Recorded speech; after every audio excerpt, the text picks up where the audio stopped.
Hello friends, आज हम जानेंगे अंतःकरण के 4 आयाम के बारे में।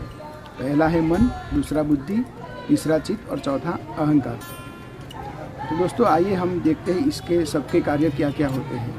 पहला मन है, उसका कार्य है हमें विचार दिखाता रहता है। मन का कार्य क्या होता है, हमें जो भी दिन भर में विचार आते हैं वो मन की वजह से आते हैं।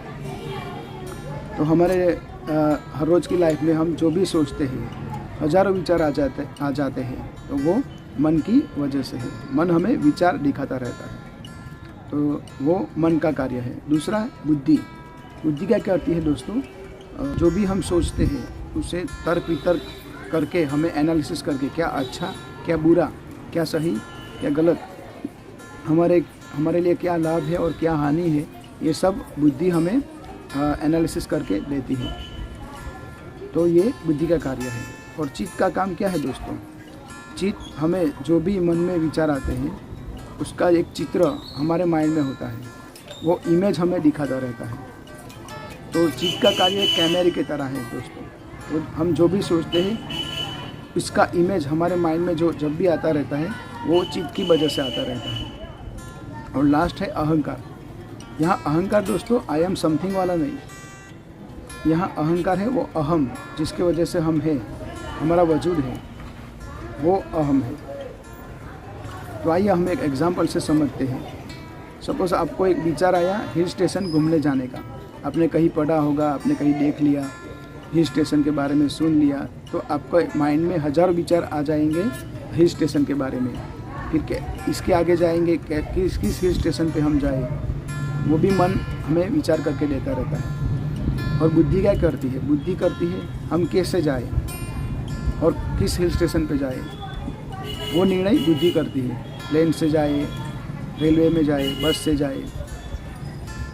प्लेन में जाए तो हमारा टिकट बड़ा ज़्यादा होगा, रेलवे में जाए तो एसी में जाए, स्लीपर में जाए।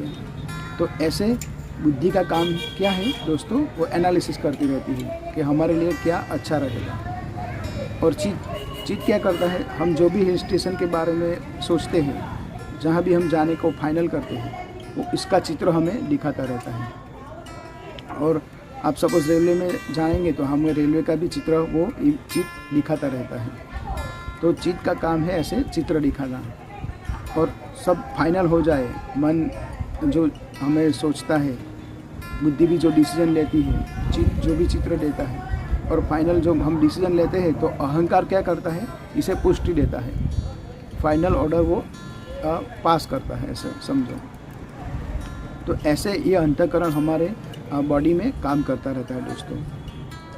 तो अंतःकरण शुद्ध और पवित्र होना चाहिए, बुद्धि भी सद्बुद्धि होनी चाहिए, ऐसे हम प्रार्थना करते रहते हैं। तो ये सब कहाँ से होते हैं, ये सब कैसे संभव होता है, तो मन जब अच्छा सोचेगा, सकारात्मक सोचेगा, तो इसके वजह से चित्त भी हमें कुछ अच्छा ही चित्र दिखाएगा और बुद्धि भी इसी पर ही हमें डिसीजन लेगी। तो इसलिए दोस्तों बुद्धि का भी सद्बुद्धि होना ज़रूरी है, विचार भी अच्छे होने ज़रूरी है। तो ऐसे हमारे माइंड में जब अच्छा सोचेंगे, सकारात्मक सोचेंगे, तो भी हमारा अंतःकरण भी शुद्ध और पवित्र होगा। Thank you.